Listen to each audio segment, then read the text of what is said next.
नमस्कार, आपण पाहताय लोकराज्य न्यूज 24। पाहुयात महत्त्वाची बातमी। पिंपरीमधून एक अतिशय धक्कादायक बातमी समोर येत आहे।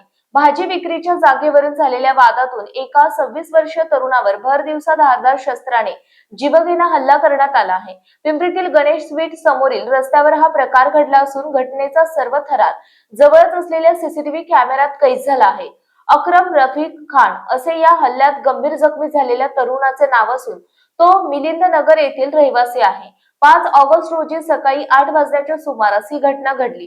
मिळालेल्या माहितीनुसार आरोपी हा ऑटो रिक्षा चालक असून तो देखील त्याच ठिकाणी भाजी विक्री करतो। घटनेच्या एक दिवस आधी आरोपीने अक्रमला त्याच्या गाड्याच्या शेजारी भाजी न विकण्याची धमकी दिली होती।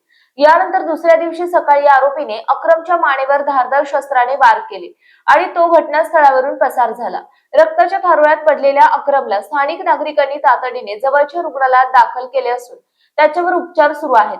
या प्रकरणी पिंपरी पोलीस ठाण्यात भारतीय न्याय संहिता BNS 2023 च्या कलम 118(1) अंतर्गत गुन्हा दाखल करण्यात आला आहे। आरोपीची ओळख अद्याप पटलेली नसली तरी त्याच्या ऑटो रिक्षा क्रमांकावरून MH14CU 1567 पोलीस त्याचा शोध घेत आहेत। पोलिसांनी परिसरातील सीसीटीव्ही फुटेज जप्त केले असून आरोपीचा शोध घेण्यासाठी पथके रवाना करण्यात आली आहेत। महाराष्ट्रातील महत्त्वाच्या आणि ताज्या बातम्या पाहण्यासाठी आजच आमच्या लोकराज्य न्यूज 24 न्यूज चॅनलला YouTube वर सबस्क्राईब करा आणि बेल आयकॉन प्रेस करा।